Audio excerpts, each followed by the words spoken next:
কবে দেবেন নির্বাচন? আজকে রোববার, সোমবার, মঙ্গলবার, বুধবার, বৃহস্পতিবার, শুক্রবার, বলে দিতে অসুবিধাটা কোথায়?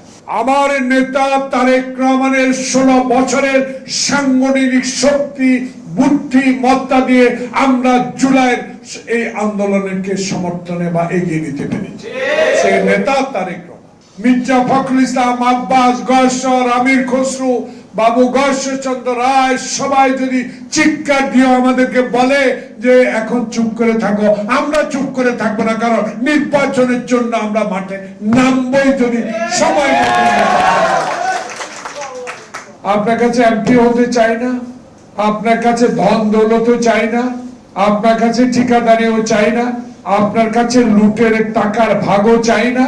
আপনার কাছে আমরা চেয়েছি একটাই, যারা আত্মহত্যা দিয়েছে হাসিনার আমলে, যারা কারা নির্যাতন করেছে, আমার নেত্রী বেগম খালেদা জিয়াকে বিনা কারণে আপনি কারাগারে রেখে হত্যার প্রচেষ্টা করেছিলেন, তাদের একটি দাবি, আপনাকে ক্ষমতায় সরকারে বসানো হয়েছে এই দেশের মানুষকে একটি সুন্দর নির্বাচন উপহার দেওয়ার জন্য।